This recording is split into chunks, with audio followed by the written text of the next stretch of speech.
여러분 이제 바울이 이제 에베소서를 기록할 당시에, 여러분 에베소서는 바울이 에베소 교회에 쓴 편지라고 말씀을 이제 드렸는데, 그 바울이 에베소서를 기록할 당시에 가까워지려고 해도 가까워질 수 없는 관계가 있었는데, 그것이 바로 유대인과 이방인의 관계였습니다. 유대인들은요 스스로를 선민, 하나님의 선택된 민족이라는 뜻입니다. 스스로를 선민이라고 믿었습니다. 왜냐하면 여러분 유대인들만 하나님으로부터 말씀을 받았습니다. 그렇다 보니까 유대인들이 생각하기를 이 유대인들만 하나님의 은혜와 하나님의 언약 안에 있구나, 그렇게 믿었습니다. 그러므로 이 하나님의 언약 밖에 있는 사람들을요 모두 이방인이라고 불렀습니다. 여러분 전 세계에 많은 사람이 살고 있었는데 딱 두 부류로 나눕니다. 유대인이냐 아니냐는 것입니다. 유대인이냐, 유대인이 아닌 모든 사람들은 다 이방인이었습니다. 이방인이라고 부르면서 그들을 하찮게 여겼고요, 심지어는 개 취급당했습니다. 근데 제가 말씀을 준비하면서 여러분 무슬림들이요 기독교인들을 취급할 때도 똑같이 취급했습니다. 유대인들이 이방인을 취급했듯이요, 여러분 무슬림들도 똑같이 기독교인들을 그렇게 취급했던 것을 우리가 기억할 필요가 있습니다. 유대인들이 이방인들을 아주 하찮게 여겼다고 하는 것은요, 여러분 성전의 구조를 보면 또 쉽게 아주 분명하게 알 수가 있습니다. 이방인들이 성전에 가잖아요. 그러면 여러분 그들이 머물 수 있는 곳이 준비되어 있긴 있습니다. 어디냐면요, 여러분 성전에 이방인의 뜰이라고 하는 곳이 있습니다. 이방인의 뜰. 근데 이방인의 뜰 그 이상 그 안으로는 들어갈 수 없었습니다. 그런데 여러분 이방인의 뜰에는요 높은 담장이 쳐져 있기 때문에요 그 성전 안을 들여다볼 수도 없었습니다. 그러면 여러분 이방인의 뜰이 어떤 곳이었냐면, 여러분 예수님께서 성전 정화를 하셨던 곳 기억하시죠? 예수님께서 성전에 들어가셔서 환전상들의 상을 뒤집어 엎고, 그리고 비둘기 파는 사람들의 의자를 뒤집어 엎으셨던 사건 기억하시죠? 여러분 그 사건이 일어났던 곳이 어디냐면요 이방인의 뜰입니다.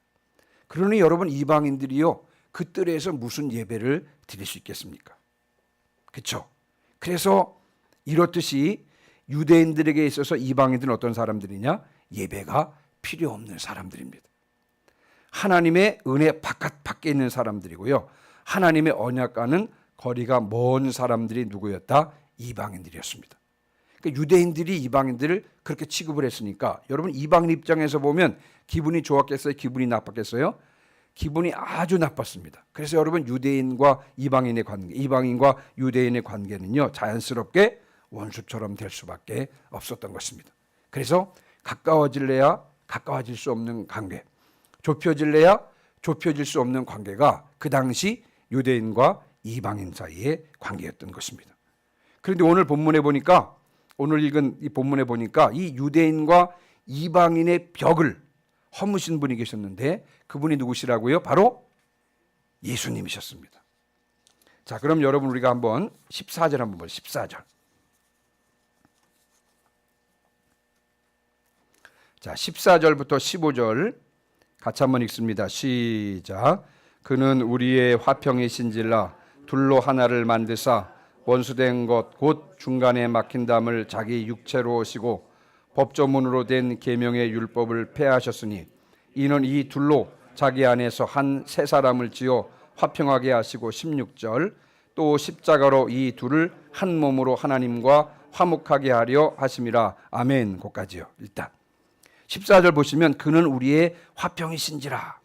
예수님은 가까워질래야 가까워질 수 없는 관계인 이 유대인과 이방인을 하나로 만드신 것입니다.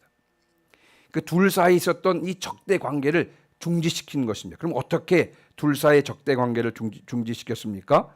14절 15절 중간, 14절 중간부터 보시면요, 다시 한번 보시면 둘로 하나를 만드사 원수된 것 곧 중간에 막힌 담을 자기 육체로 오시고 법조문으로 된 계명의 율법을 폐하셨다 그랬습니다. 유대인과 이방인 사이에 14절에 보니까 중간에 막힌 담이 있었다 그랬습니다. 여러분 유대인과 이방인 사이에 막힌 담, 원수된 것, 이게 무엇입니까? 다시 말하면 유대인과 이방인들을 근본적으로 갈라놓은 것이 무엇입니까? 여러분, 근본적으로 유대인과 이방인을 갈라놓은 것이 뭐냐면요, 하나님의 말씀, 다시 말하면 율법입니다. 율법. 유대인들은 율법을 소유했습니다. 그래서 자신들만을 선민이라고 여겼던 것입니다. 그래서 이 율법 때문에 여러분, 유대인과 이방인이 갈라질 수밖에 없었던 것입니다. 그런데 우리가 잘 아는 대로 예수 그리스도께서 십자가에서 자기 육체를 죽임으로, 다시 말하면 대속적인 죽음으로 말미암아 율법을 폐하셨습니다. 예수 그리스도께서는 십자가 위에서 율법의 저주를 받아 우리들을 율법에서 자유하게 하셨습니다. 그래서 율법에 의해서 지배되던 옛 질서를 폐하신 것입니다. 그리고는 15절 보세요. 15절 16절 보시면, 이는 이 둘로 자기 안에서 한 새 사람을 지어 화평하게 하시고 또 십자가로 이 둘을 한 몸으로 하나님과 화목하게 하려 하심이라. 자, 이는 이 둘로 유대인과 이방인을 자기 안에서 한 새 사람을 지어 화평하게 하셨다 그랬습니다. 예수님께서는요, 당신 안에서 그들을요, 유대인과 이방인이 아닌 하나님의 자녀라고 하는 새 사람이 되게 하셔서 화평하게 하신 것입니다.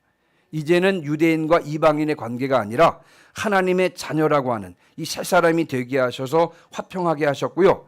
그리고 둘을 한 몸으로 하나님과 화목하게 하셨다 그랬습니다. 이 말은 무슨 말입니까? 여기서 말하는 한 몸이라고 하는 것은 교회를 말하는 것인데요. 교회라고 하는 한 몸이 되게 하셔서 그 교회 안에서 하나님과 화목하게 하셨다는 것입니다. 왜 그렇게 하셨습니까? 18절. 자, 18절 같이 읽습니다. 시작.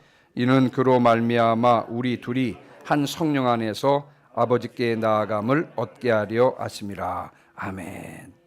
왜냐하면요, 하나님께서 원하시는 것이 무엇입니까? 유대인과 이방인이 성령 안에서 하나 되어서 함께 하나님께 나아가게 하나님께 나아가게 하기 위해서 그런 것입니다. 여기서 말하는 하나님께 나아갔다, 이 말은 무슨 뜻이냐면요, 하나님께 예배드렸다는 뜻입니다. 성령 안에서 이 유대인과 이방인이 하나 되어서 하나님을 예배하도록 하기 위해서 여러분, 유대인과 이방인을 하나로 하게 했다는 것입니다.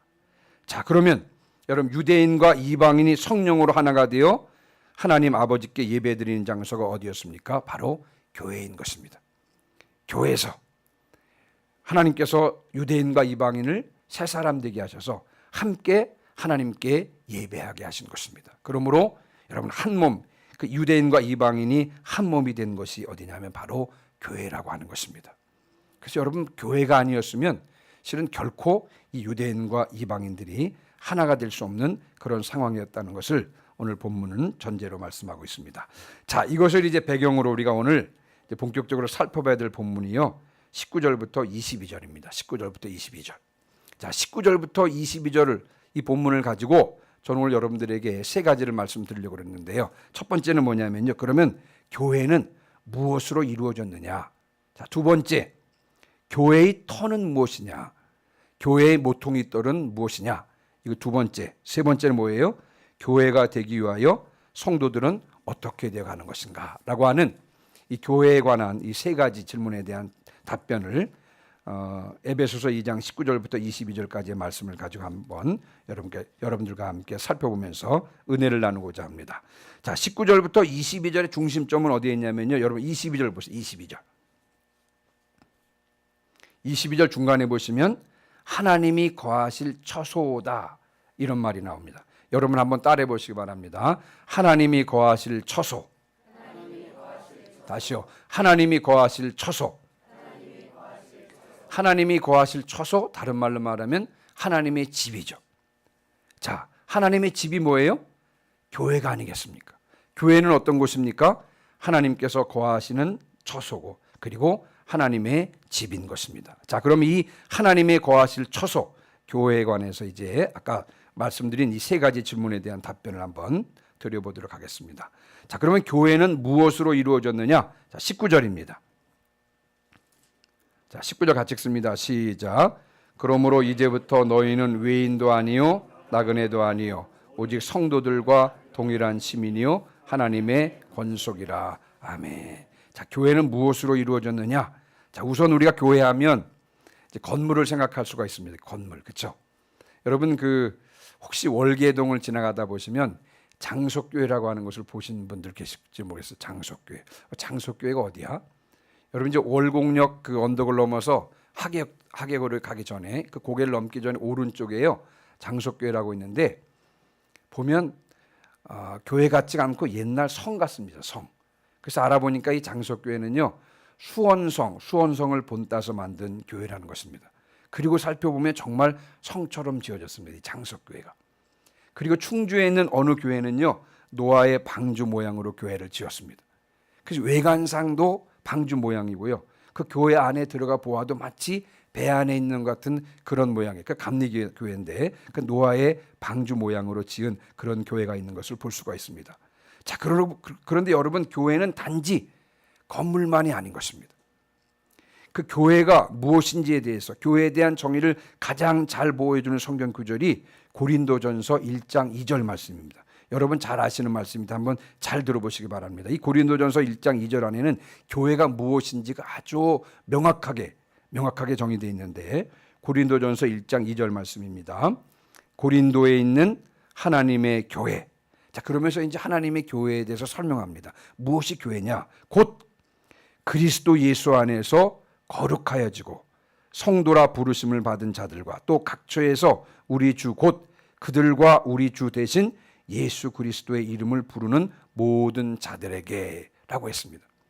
여러분 교회가 무엇입니까? 교회는 고린도전서 1장 2절의 정의대로요. 그리스도 예수 안에서 거룩하여지고 성도라 부름을 받아서 우리 주 대신 예수 그리스도의 이름을 부르는 사람들의 공동체입니다. 다시 말하면 교회는 어떤 곳이냐면요.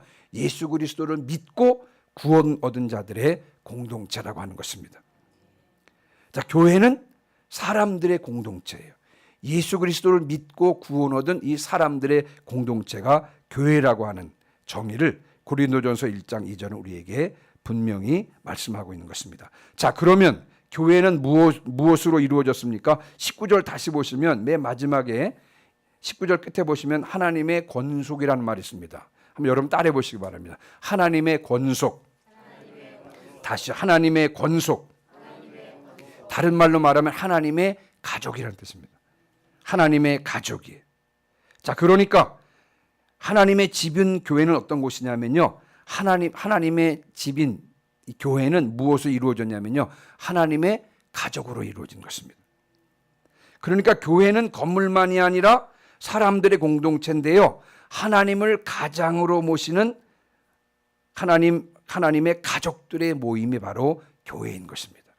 다시요. 교회는 하나님을 가장으로 모시는 하나님의 가족들의 모임인 것입니다.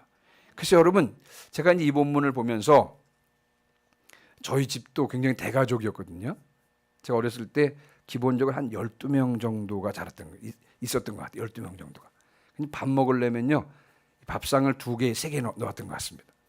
2개, 3개 넣고 먹었는데 이 대가족이었습니다. 대가족이었는데 근데 여러분 이제 성경도 분명하게 정의하기를 교회는 가족 모임이라는 것입니다. 가장이 누구예요? 하나님.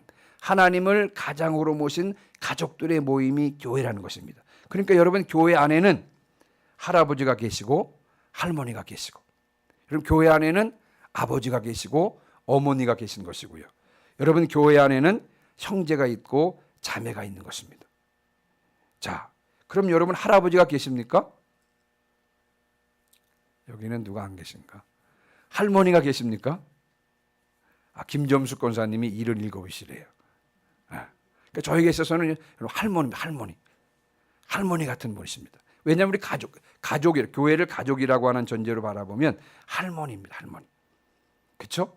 저희 아버지가 되시는 분이 계시고 어머니가 되시는 분이 계시고 형제와 자매들이 있는 곳이 어디다? 바로 교회라고 하는 것입니다. 저는 이 본문 묵상하면서 정말 이 교회라고 하는 것은 이 시대에 대안이 될 수밖에 없는 공동체구나. 교회는 반드시 존재해야 되는데 교회는 이 시대의 대안일 수밖에 없는 거구나. 이것이 시대적 요청이다. 이런 생각이 들었습니다. 왜냐하면요. 여러분 지금 시대는 점점 더 핵가족화가 되잖아요. 2022년 행정안전통계연부 자료에 따르면요. 작년 말 우리나라 주민등록 인구가 5,164만 명이었대요. 5,164만 명입니다. 주민등록 인구. 여러분 그 중에서 나 혼자 산다 1인 세대가 몇 퍼센트인지 아세요? 한 40% 이상 됐대요. 작년에 처음으로 40%가 넘었대요. 그러니까 5,164만 명 중에서 2천만 명이 조금 넘습니다. 나 혼자 산다는 1인 세대가 여러분 40%가 좀 이제 조금 넘었다 그래요. 2천만 이상이 혼자 사는 것입니다. 하나님께서는 사람을 혼자 살도록 만드시지 않았잖아요.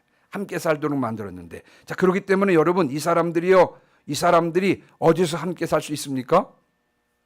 하나님 안에서 대가족을 이루는 곳이 어디라고요? 하나님 안에서 대가족을 이루는 것이 어디예요? 교회인 것입니다. 교회. 그래서 여러분 교회 안에 들어와서 하나님을 가장으로 할아버지가 계시고 할머니가 계시고 아버지 어머니가 계시고 형제 자매가 있는 이곳에서 생활해야 사실 사람이요 하나님께서 원하시는 모습으로 살 수 있는 것입니다. 그래서 여러분 교회는 대안일 수밖에 없는 것이 시대적인 요청인 것입니다. 교회가 이 시대의 대안임을 분명히 믿고 그 역할을 잘 감당할 수 있는 우리 교회가 되기를 주님의 이름으로 축원합니다. 그러니까 여러분 교회는 무엇으로 이루어졌냐면요 하나님의 가족으로 이루어졌습니다. 교회가 하나님의 가족으로 이루어진 것입니다. 실질적으로요 여러분 제가 이제 우리 부모님을 뵙는 것이요 2달에 한 번, 3달에 한 번, 2달에 한 번, 3달에 한 번 볼까 말거든요. 근데 여러분 저는 여러분들을 얼마에 한 번씩 봅니까? 어떤 분들은 매일 하루에 2번씩 보는 분들도 있어요. 그러니까 일주일이면 14번을 봅니다. 14번을. 사실은 가족보다 더한 가족입니다. 이것이 하나님께서 원하시는 교회의 온전한 모습인 줄 분명히 믿습니다. 자, 그다음에 그러면 교회의 터가 무엇이냐? 교회의 기초가 되는 것이 무엇이고 교회의 모퉁이 돌이 무엇인지 여러분 20절입니다. 20절. 자, 20절을 같이 읽습니다. 시작. 너희는 사도들과 선지자들의 터 위에 세우심을 입은 자라. 그리스도 예수께서 친히 모퉁이 돌이 되셨느니라. 아멘. 너무 명확하게 지금 정의해 주고 있습니다. 자, 여러분 너희는 사도들과 선지자들의 터 위에 세움을 입은 자라 그랬습니다. 여러분 교회는 사도들과 선지자들의 터 위에 세워진 줄 믿습니다. 여기서 말하는 사도들은 누구를 가리키는 것입니까? 예수님의 12 사도를 말하는 것이고요. 또 선지자들은 누구를 가리키는 것입니까? 그 당시 특별한 예언의 은사를 받은 남녀들을 가리키는 것이 선지자들인 것입니다. 여러분 사도들과 선지자들은요 교회의 터를 닦고 그리고 교회를 세우기 위해서 쓰임받은 자들이 바로 이 사도들과 선지자들인 것입니다. 자, 그러면 이 사도들과 선지자의 터가 무엇입니까? 교회의 기초에 대한 부분인데요. 여러분 사도들과 선지자의 터 대표인 것이 무엇이냐면 마태복음 16장에 여러분 잘 아는 본문입니다만 제가 한 번 더 말씀을 드리면 마태복음 16장 여러분 잘 아는 본문인데 예수님께서 제자들을 데리고 가이사랴 빌립보 가이사랴에 가셨습니다. 수련회차 가신 거예요. 그곳에서 묻잖아요. 사람들이 나를 누구라 하느냐라고 제자들이 대답했을 때 여러분 예수님께서 제자들에게 묻습니다. 그러면 너희는 나를 누구라 하느냐? 그때 여러분 제자들 중에서 누가? 베드로가 대답합니다. 어떻게 대답합니까? 예수님에 대해서 주는 그리스도시요 살아계신 하나님의 아들이십니다라고 대답했습니다. 그때 여러분 예수님께서 복되다 하시면서 마태복음 16장 18절에 보니까 내가 이 반석 위에 내 교회를 세우리니 음부의 권세가 이기지 못하리라. 마태복음 16장 18절 말씀입니다. 다시 한번요. 내가 이 반석 위에 내 교회를 세우리니 음부의 권세가 이기지 못하리라. 여기서 말하는 이 반석 위에 내 교회를 세운다. 주님의 교회를 세운다 말씀하셨는데 여기서 말하는 이 반석은 무엇을 말하는 것입니까? 베드로로 대표되는 여러분 사도들과 선지자들의 신앙 고백을 말하는 것입니다. 그러니까 교회의 터는 바로 사도들과 선지자들의 신앙 고백, 예수님에 대한 사도들과 선지자들의 신앙 고백 위에 교회가 세워진 것입니다. 뿐만 아니라 여러분 사도들과 선지자들에 의해서 전해진 하나님의 말씀인 이 성경 성경 위에 교회가 세워진 것입니다. 그래서 디모데전서 3장 15절 말씀에 보면 이 집은 살아계신 하나님의 교회요 진리의 기둥과 터라 말씀했습니다. 바울이요 교회의 기둥과 터가 무엇이라고요? 진리의 기둥과 터라 그랬습니다. 이 집은 살아계신 하나님의 교회요 진리의 기둥과 터라 그랬습니다. 다시 말하면 교회의 기둥과 터는 진리, 다시 말하면 하나님의 말씀이라고 했던 것입니다. 그래서 여러분, 교회는 사도들과 선지자들, 주 예수 그리스도에 대한 사도들과 선지자들의 신앙 고백과 그들이 전해준 하나님의 말씀, 그 성경 위에 세워졌다는 사실을 우리가 분명하게 기억할 필요가 있는 것입니다. 뿐만 아니라, 그러면 여러분, 교회의 모퉁이 돌이 무엇입니까? 제가 처음에 이 모퉁이 돌과 머릿돌이 좀 헷갈렸는데요. 이제 모퉁이 돌은 건물을 지을 때 제일 먼저 놓는 돌을 모퉁이 돌이라고 그러고요. 자, 머릿돌은 건물이 완성되었을 때 마지막으로 내어 놓는 돌을 머릿돌이라고 그렇게 원어적으로는 표현을 하더라고요. 자, 그러면 교회의 모퉁이 돌, 건물을 지을 때 제일 먼저 놓는 돌이 되고 건물이 완성되었을 때 마지막으로 내어 놓는 돌이 되는 것이 무엇입니까? 여러분, 교회의 모퉁이 돌과 머릿돌이 되시는 분이 누굽니까? 시편 118편 22절에 따르면 예수 그리스도께서 친히 교회의 모퉁이 돌이 되실 뿐만 아니라 스가랴서 4장 7절에 의하면요 예수 그리스도께서 친히 머릿돌이 되시는 것입니다. 다시 한번 정리를 해보면, 여러분, 교회는 예수 그리스도께서 친히 모퉁이 돌이 되셨으며 또 예수 그리스도에 대한 사도들과 선지자들의 신앙 고백과 그들이 전해준 성경 위에 세워진 것입니다. 그래서 여러분, 주님의 몸된 교회의 지체들인 성도들이요, 지금도 무엇이 중요하냐면요 예수 그리스도에 대한 신앙 고백이 중요한 것입니다. 이는 성도들의 정체성과도 관련되어 있는 것입니다. 예수 그리스도를 누구라고 고백하느냐, 여러분, 이것이 굉장히 중요한 문제인 것입니다. 왜? 교회가 그 신앙 고백 위에 세워졌기 때문에 그렇습니다. 예수 그리스도가 누구십니까? 예수 그리스도께서는 부활 승천하신 후에 성령의 모습으로 다시 오셔서 지금 우리 안에 거하고 계십니다. 그러므로 예수 그리스도를 나의 구세주요 나의 왕이라고 고백하는 것이 중요합니다. 그리고 내 안에 거하시면서 나의 왕이 되심으로 그분의 다스림과 통치를 받는 것이 중요한 것입니다. 그래서 여러분, 예수 그리스도께서는 나의 구세주시고 나의 왕이십니다. 왕으로서 나를 다스려 주시고 통치하여 주시옵소서, 이와 같은 고백을 드리는 것이 중요합니다. 왜요? 이 고백 위에 주님의 몸된 교회가 세워지기 때문에 그런 것입니다. 뿐만 아니라 예수 그리스도를 증언하고 있는 하나님의 말씀인 성경을 중요하게 여기고 날마다 묵상하며 그 가르침을 근거로 사는 것이 중요합니다. 왜냐하면 이 성경 위에요 주님의 몸된 교회가 세워지기 때문에 그렇습니다. 제가 저희 교회 처음 왔을 때 엄청 놀란 게 있었습니다. 주보를 딱 봤는데 여러분, 거기 성경 통독 횟수가 나오잖아요. 여러분, 지난주에 교회 성경 통독 횟수가 몇 회인지 아시는 분? 123회? 567회? 여러분, 우리 교회 성경 통독이 몇 회를 넘겼습니까? 1000독이 넘었습니다. 1100독이 넘었습니다. 1119독입니다. 1119독 맞아요? 1100 거기 적혀져 있습니다. 빨리 누가 좀 봐주세요. 1110독이요. 1110독 하셨습니다. 그래서 너무 놀랐습니다. 어떻게 1000독을 했어? 물어봤습니다. 김희전 전사님한테 물어봤습니다. 아니, 이거 어떻게 1000독이 되는 것입니다.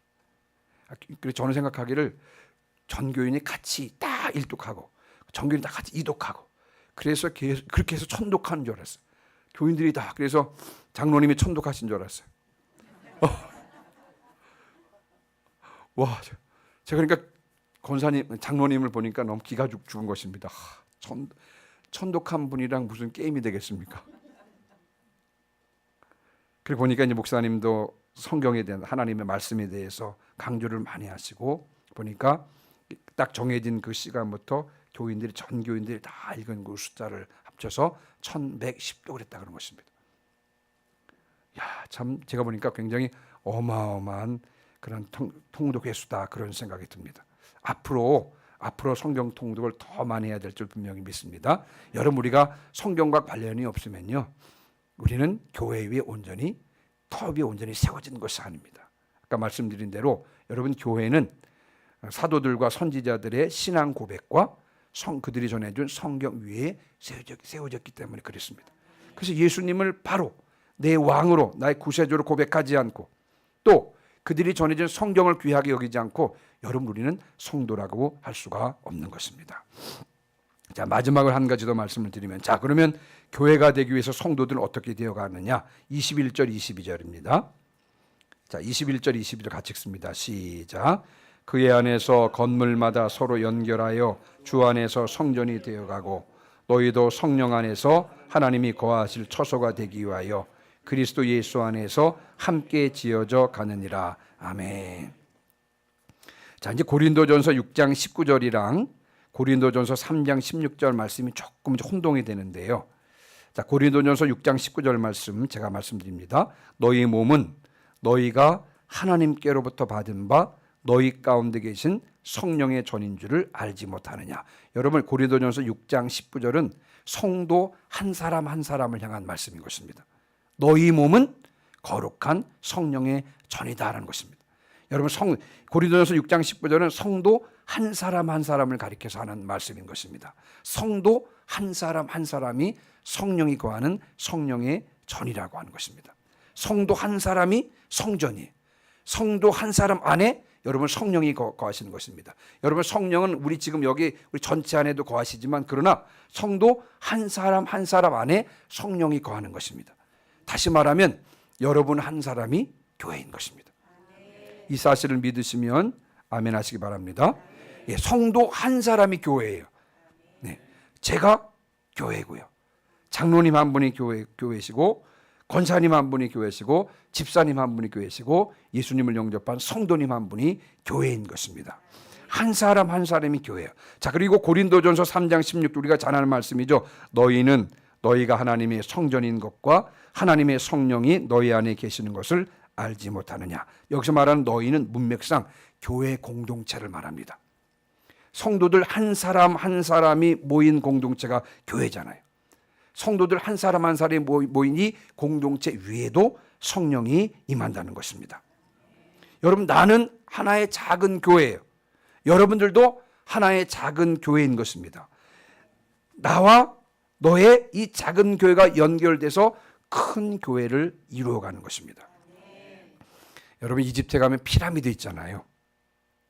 자, 피라미드를 가보시면 처음에는 굉장히 기대를 가는데, 이렇게 멀리서 보면 이거 별거 아니네 이런 생각이 들거든요. 작아 보여요. 근데 가까이 가서도 이렇게 멀리 보긴 하는데, 이렇게 그래도 뭐 이렇게 그렇게 어마어마해 보이진 않습니다. 근데 이제 가까이 가서 이렇게 돌 하나를 딱 보면요, 여러분, 돌 하나가 2.5톤입니다. 2.5톤 돌이 그 피라미드 하나 쌓는데 몇 개가 들어갔냐면요, 25,000개가 들어가 있습니다. 상상이 안 되죠. 2.5톤짜리 돌을 25,000개 쌓아서 만든 건축물이 바로 피라미드인 것입니다. 여러분, 교회란 것도 나라고 하는 작은 교회와 너라고 하는 작은 교회와 그라고 하는 이 작은 교회가 서로 연결되어서 큰 교회를 이루어 나가는 것이고, 그래서 여러분, 하나님이 거하실 처소가 완성이 되는 것입니다. 그러니까 여러분, 교회는요, 성도 한 사람 한 사람이 중요한 것입니다. 뭐 저분은 기여하니까 교회에서 중요하게 여기는 것 같고, 아이고 저분은 아무것도 아닌 것 같으니까 교회에서 무시되는 것 같다. 여러분, 그렇지 않습니다. 아까 말씀드린 대로 2.5톤짜리 돌 25,000개 하나하나 정교하게 착착착착 쌓여야 피라미드와는 큰 건축물이 만들어지는 것 마찬가지로, 성도 한 사람은 교회, 성도 한 사람 한 사람이 교회라 그랬잖아요. 그 교회와 교회가 연결됐을 때 큰 교회를 이루는 것이고, 그리고 그 교회가 또 연결되어 나가서 결국은 하나님이 거하실 처소가 완성되는 것입니다. 그래서 다시 말씀드리지만 교회 안에서는요, 성도 한 사람 한 사람이 중요한 것입니다. 왜요? 그 사람이 없으면 이루어지지 않는 것입니다. 그 사람이 없으면 이루어지지 않는 것입니다. 여러분, 피라미드 안에 들어가 보셨죠? 그 큰 피라미드 안에 공간은 넓지 않습니다만 그 피라미드 안에 들어가서 피라미드 위를 쳐다보면요 빈틈이 없습니다.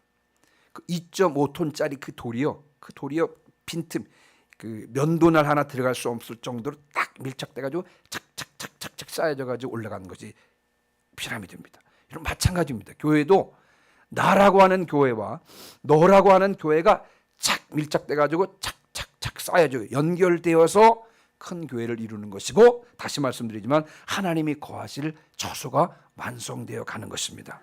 예.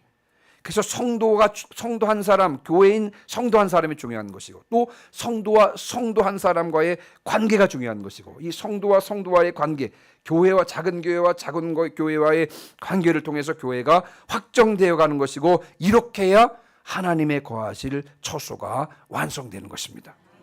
아이고 나는 뭐 아무것도 아니지 뭐. 여러분 절대 이렇게 생각하시면 안 되는 것입니다. 내가 없으면 교회가 완성이 안 되는 것입니다. 그리고 여러분이 얼마나 귀한 거예요. 하나님께서 여러분들을 하나님 나라의 완성을 위해서 한 사람 한 사람을 귀하게 여기고 여러분 그렇게 하나의 교회로 연결되는 것입니다. 교회를 건축한 후에 봉헌했다고 해서 여러분 교회의 사명이 다한 것이 아닙니다. 그렇죠? 우리가 이 시점에서 우리가 꼭 기억할 필요가 있습니다. 여러분 교회는 현재 진행형인 것입니다. 기존의 성도들이 교회와 교회가 연결돼서 조금 교회가 확장될 뿐만 아니라 거기에 새 가족이 들어와서 훈련받아서 또 착 연결되고 또 새로운 가족이 들어와서 연결되고 해서 점점점 하나님의 나라가 확장되어 가야 결국 하나님이 거하실 처소가 완성되는 것입니다. 그래서 여러분 교회는 지금도 어떻게 했다고요? 진행형인 것입니다. 진행형인 것입니다. 계속 착착 연결되어서 점점점 확장이 되어야 결국 하나님의 거하실 처소가 완성되는 것입니다. 오늘 이제 말씀을 마무리하고 마치겠습니다. 여러분 한번 따라해 보시기 바랍니다. 내가 교회다. 다시요. 내가 교회다. 당신도 교회입니다. 우리는 서로 연결되어 가야 합니다. 다시 한번 직접 좀 해보겠습니다. 예, 옆에 계신 분들이랑 자 먼저 저를 보고요. 가슴에 손 얹으시고 한번 내가 교회입니다. 옆에 계신 분들을 보고요. 당신도 교회입니다. 그 또 보시면서 함께 연결되어 가야 합니다. 한 번 더요. 당신이 소중합니다. 아멘. 교회의 변화는 누구로부터 시작되냐면요. 바로 나로부터 시작됩니다.